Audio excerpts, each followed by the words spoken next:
Boa tarde, queridos alunos do segundo ano. Sejam bem-vindos a mais uma videoaula de História.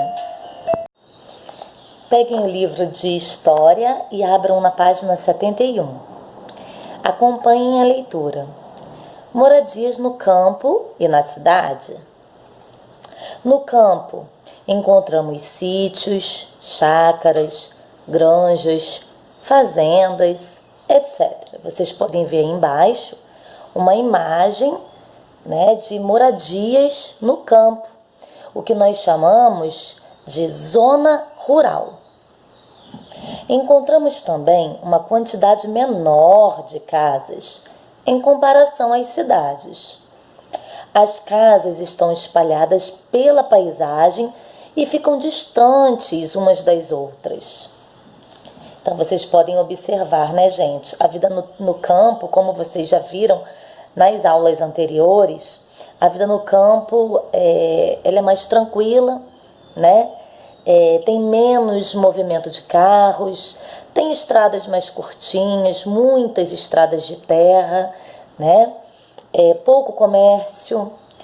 Os comércios costumam ficar distantes das casas, E aí nós chamamos a vida no campo de vida rural, É a vida na zona rural. E logo abaixo vocês podem observar uma fotografia da vida na cidade, Olha como é diferente. As casas são bem diferentes. A maioria das moradias é mais moderna. Possuem prédios com vários apartamentos. Várias moradias precisam ser construídas porque a população da cidade aumenta cada vez mais. Muitas pessoas chegam à cidade procurando trabalho e precisam ter um lugar para morar. E aí, gente, essa vida na cidade, ela é chamada de vida na zona urbana, Que é um local mais movimentado, com mais opções de comércio. As casas são bem próximas, Há muitas construções, muitas opções de bancos, de lojas, de supermercados. É uma vida mais movimentada, Pouco se ouve o som dos animais, pouco se vê paisagens naturais, que são campos, muitas árvores. Então, a vida urbana ela é mais agitada, Então, a tia vai passar um vídeo agora, é uma poesia, um poema, e mostrando essa diferença da vida urbana para a vida rural. Assistam. Turma da Mônica em Zona urbana e zona rural. Pequenino vem aqui aprender uma lição. Zona urbana e zona rural se formando na educação. Zona urbana é a cidade, onde há muita construção. Loja lá tem à vontade e muita comunicação. Som de tudo posso ouvir: buzina, sirene, campainha e avião.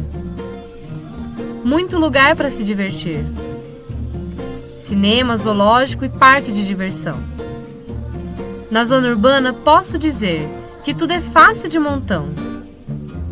Ir ao banco é super rápido. E ir ao mercado então?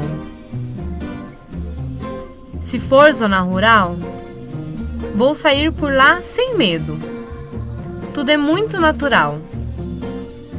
Um verde cheio de segredos. Lá podemos encontrar outro tipo de diversão. Tem cavalo, pescaria e cachoeira. Tem baile, rodeio e muita animação. Lá tem chácara, tem sítio e tem fazenda. E nas casas sempre tem plantação. Planto e colho, colho e como minha comida. Há muito na minha refeição. Os animais são uma beleza. Tem galinha, tem vaca e tem porquinho. Ajudam a cuidar da natureza. Porque no campo todo mundo é amiguinho. Seja na zona urbana ou na zona rural. dando mergulho na piscina ou um pulo no rio, de carro ou carroça, na varanda ou quintal, videogame, computador, bolinha de gude e ioiô, cada qual de um jeito só. Cada um tem seu encanto. É viver e crescer de um jeito melhor, na cidade ou no campo.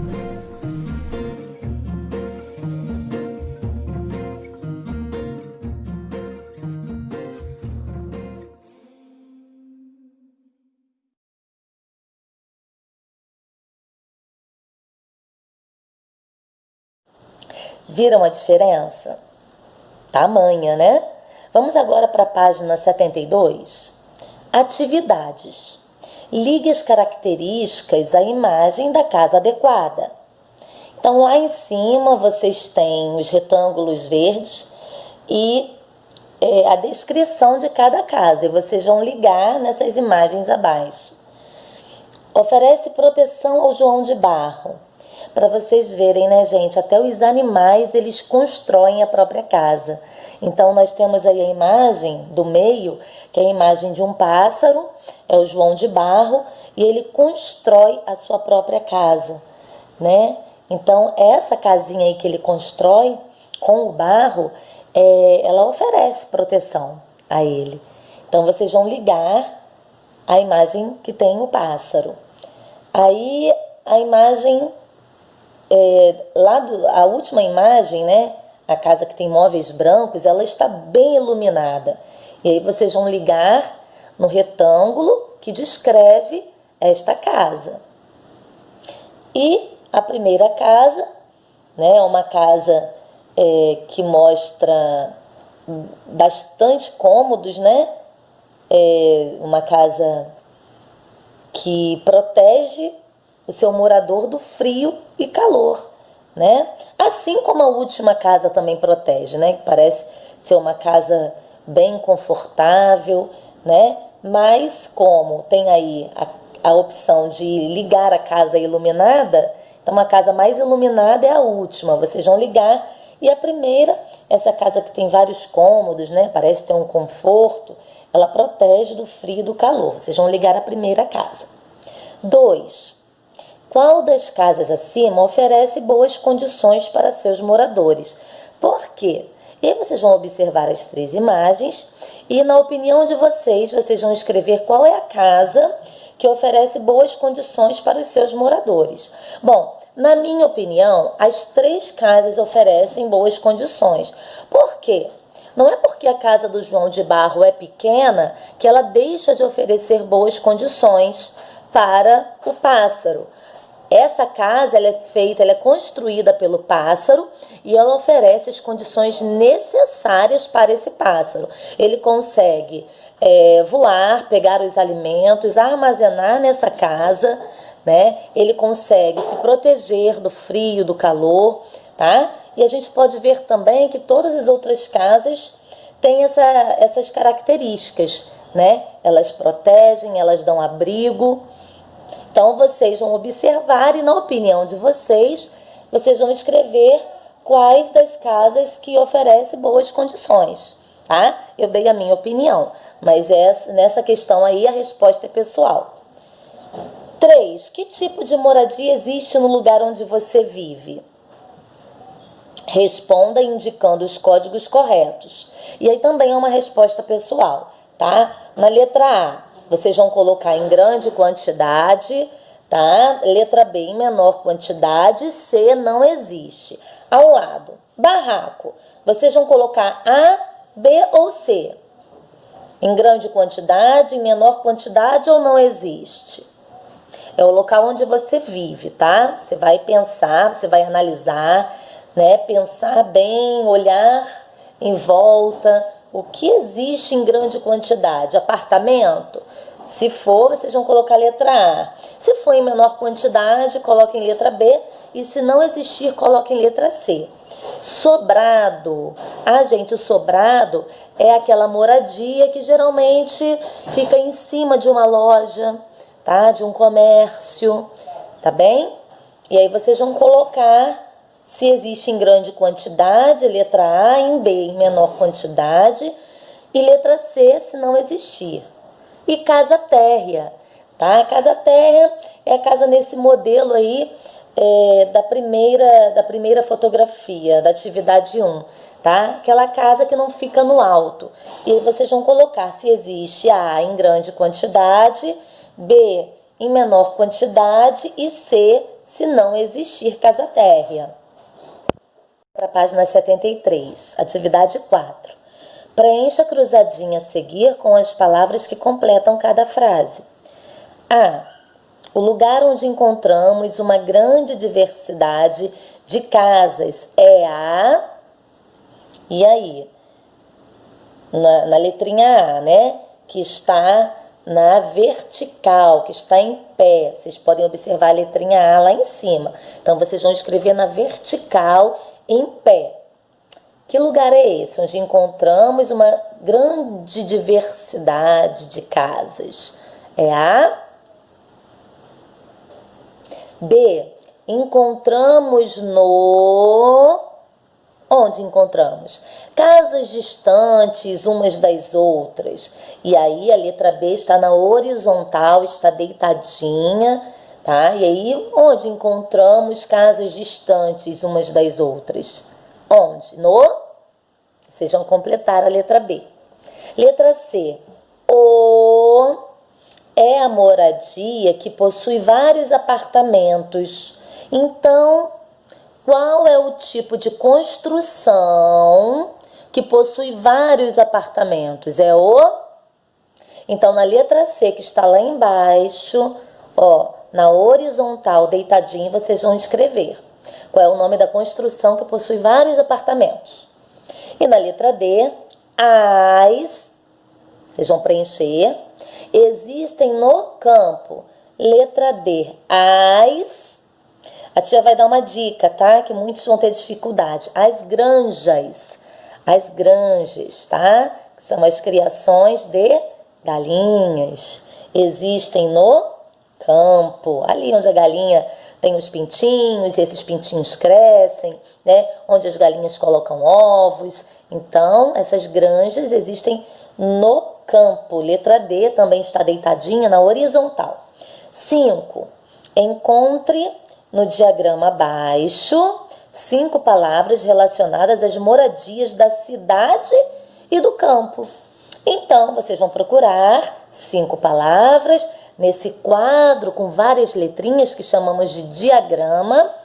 São palavras, são 5, tá? Relacionadas a moradias da cidade e do campo. E aí tem prédios, tem sítios, fazenda, tem apartamentos e chácaras, tá? Essas palavras se referem tanto a moradias que existem na cidade e no campo, tá bem? Vamos agora para a leitura da página 74. Acompanhem. No futuro, como serão as moradias do Brasil? E aí, o que você acha? Se a gente parar para pensar nas casas antigas, de 100, de 200 anos atrás, a gente vai ver que não tinha muito a ver com as casas de hoje em dia, né? Como as coisas mudaram, como a tecnologia evoluiu e como a tecnologia tem nos ajudado, né? Nós temos hoje celulares, podemos ver quem está distante através do celular, né? As televisões têm controle remoto. Antigamente, nem televisão existia. Muitas casas não tinham energia elétrica.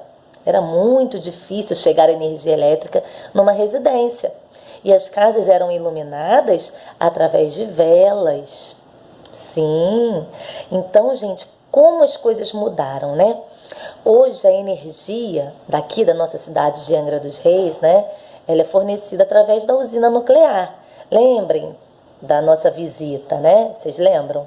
Então a nossa energia, ela vem da usina nuclear. Já fiz até uma anotação aqui, né? E depois a gente continua a leitura dessa página. Ela é uma fonte limpa, né? Ou seja, ela não emite gases que poluem o meio ambiente. Mas ela não é uma energia renovável, né? Porque preciso explorar minas de urânio, pegar o urânio e levar para a usina nuclear para que ele receba o tratamento devido e, através de todo aquele processo que nós acompanhamos lá na usina, né, ele gere energia para a nossa cidade. Né? E depois que aquela energia é gerada, o lixo de toda aquela produção é muito bem armazenado. Porque se esse lixo tiver contato com o meio ambiente, o dano é perigosíssimo. Então, gente, é uma energia limpa, é uma energia que não polui, mas ela requer uma mão de obra muito grande. Vocês viram quantas pessoas trabalham naquela usina, e se por acaso aquele lixo vazar, né, eles têm todo o cuidado. O risco é mínimo, mas existe o risco, né? Então, hoje nós podemos observar que, com o avanço da tecnologia, novas opções de acesso à energia têm surgido, né? Vejam, antes da gente iniciar a leitura, essa casa aí da imagem, da página 74, vocês estão vendo umas placas escuras no telhado? Então, essas placas são placas de energia solar. Essas placas, elas absorvem a energia, a luz e o calor do sol, né? E através dessa energia liberada pelo sol, ela gera a eletricidade para a casa. Então, para vocês verem, né? A tecnologia ela avança e novas opções surgem, né? Opções que têm a preocupação com o cuidado com o meio ambiente, né? Então, para vocês verem, né? Como o avanço da tecnologia ajuda na comodidade, na preservação do meio ambiente, né? Temos que ter toda essa preocupação com a poluição, com o desgaste, né, do meio ambiente, nas explorações de minas, né?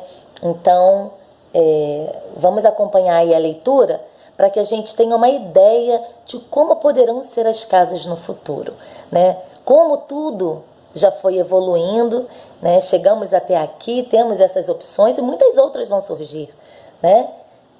Acompanhem a leitura. Como estudamos, as moradias se modificam. Várias novidades vão surgindo e grandes projetos são criados. Hoje, as casas também são construídas para atender às necessidades de seus moradores. E como será no futuro? O que podemos pensar em ter na nossa casa?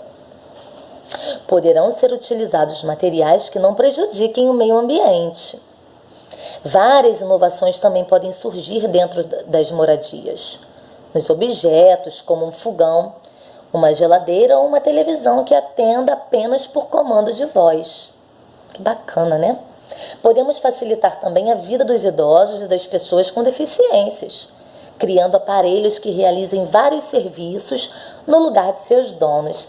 Gente, vocês já viram aquele aspirador de pó que a gente solta na casa e ele vai aspirando? O dono não precisa nem comandá-lo, né? Tem também aquela luz que acende através do sensor de presença, né? Quando a gente chega no ambiente, a luz acende, porque tem um sensor que consegue detectar uma presença e aí ele ilumina o local. Quando ele deixa de detectar a presença da pessoa, ele desliga. Então, para vocês verem, né, como a tecnologia ela ajuda o ser humano. E aí, como serão as casas no futuro? O que você consegue imaginar mediante a tudo isso que nós lemos? Vamos para a página 75, atividades. Crie sua casa do futuro. Desenhe no espaço abaixo como seria ela. E aí, gente? Como seria a casa do futuro? Como os objetos dessa casa seriam? Vamos imaginar uma casa do futuro? E aí, desenhe nesse espaço abaixo, tá? 2. Converse com uma pessoa adulta, nesse caso, uma pessoa da sua família que esteja aí pertinho de você, ou mais tarde, quando ela estiver pertinho, e pergunte que objetos ela gostaria de ter em sua moradia para facilitar a sua vida. Escreva-os nas linhas abaixo. E aí, gente? Olha, eu gostaria de ter uma lava-louças. Gostaria. Mas uma bem eficiente, que lavasse e esfregasse as panelas, sabe? Os tabuleiros, eu gostaria. Gostaria também de ter um robozinho que varresse a minha casa toda. Já tem, né, gente? Aquele aspirador de pó que a gente solta no ambiente e ele vai limpando, né? Ah, eu adoraria ter um daquele. E aí, na sua casa? Eu gostaria também de ter um robozinho que fizesse as comidas. Gostaria. E aí? Consulte seus familiares e escrevam nessa parte aí, na página 75, o que eles gostariam de ter para facilitar o dia a dia, tá? Vamos agora para a página 76. Escreva um pequeno texto com as características de como seria a casa do futuro. E vocês agora vão escrever como seria a casa do futuro. O que ela teria para ajudar o ser humano. Complete a atividade com uma ilustração das partes da casa.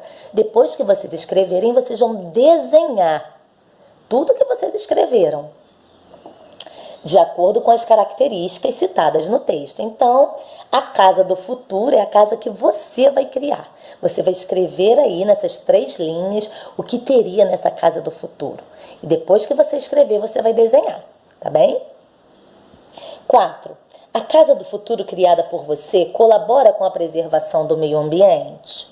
Como? Justifique sua resposta. E aí, essa é a última atividade da página 76 de História. E vamos pensar, né? O que a gente criou nessa casa do futuro?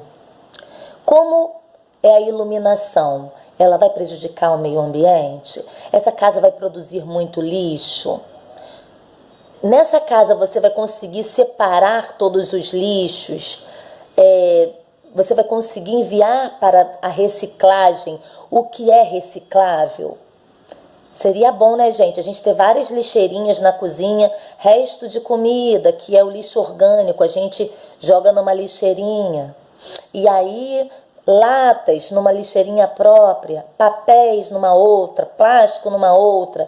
E aí a gente pega essa lixeira, né, coloca na frente do nosso portão, passa ali o caminhão que retira os lixos corretamente e envia para o local correto, né, para fazer a reciclagem do que é reciclável, né, e descartar corretamente o que é orgânico. Gente, como seria maravilhoso, né, se todos os locais tivessem essa coleta seletiva, se a iluminação fosse através de placas solares, né? Ai, gente, como a casa do futuro seria boa se a gente tivesse robozinhos que fizessem tudo pra gente, né?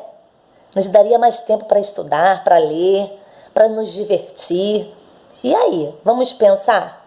Sem poluir o meio ambiente, tá? Vamos começar a planejar uma casa do futuro. Fiquem agora com uma matéria que fala sobre a construção de uma casa com materiais recicláveis. Através dessa matéria, vocês vão ter ideias que vão ajudá-los a planejar a casa do futuro. Aqui termina a nossa aula de história. Fiquem aí para a produção de texto, hein? Um beijo. Agora olha que interessante, em Macaíba, região metropolitana de Natal, um engenheiro e ambientalista construiu e projetou uma casa sustentável, toda feita com materiais de demolição e outros objetos que iriam para o lixo. Confira. Construir uma boa moradia apenas utilizando materiais reutilizados ou reciclados seria para muitos um desafio, mas para Irineu Andrade é um hobby. Segundo o proprietário do sítio Araçá, o interesse em construir a casa chamada de ecodidática começou quando ele percebeu o grande número de materiais que eram descartados para o lixo. Era material que você sobrava de obras, material que as pessoas disponibilizavam em terrenos baldios, na rua, janelas, portas, pedras, tijolos, vidros, e madeira de toda espécie, né? Que depois a gente usa para fazer uma parede, porque às vezes você tem um pedacinho de madeira que não dá para nada, mas se você tiver vários pedaços de madeira, você já faz uma parede, né? E eu fui trazendo e estocando esse material aqui durante mais de um ano. E aí, quando eu já tinha um volume razoável, eu pensei, por que não fazer uma casa, né? Com esse material. A casa está localizada numa área de 60 mil metros quadrados e tem despertado a atenção de muitos curiosos e estudantes de arquitetura, engenharia ambiental e outras áreas. Eu recebo muitas escolas, igrejas, pessoal avulso, às vezes gente de outros países que conhece, né, que sabe de alguém e vem, né? Da Inglaterra já recebi gente, da África do Sul, da França, vários países. E ela é aberta à população. A construção da casa ecodidática começou em 2010 e já está quase finalizada, faltando apenas alguns fechamentos, a pintura e a mobília. Além da casa, aqui são cultivados vários tipos de plantas, como as nativas, as frutíferas e as vindas de fora. Além da casa, também outros espaços do sítio que se destacam por sua beleza. Isso aqui era tudo devastado e hoje é uma grande floresta, pelo menos na parte de 2 hectares.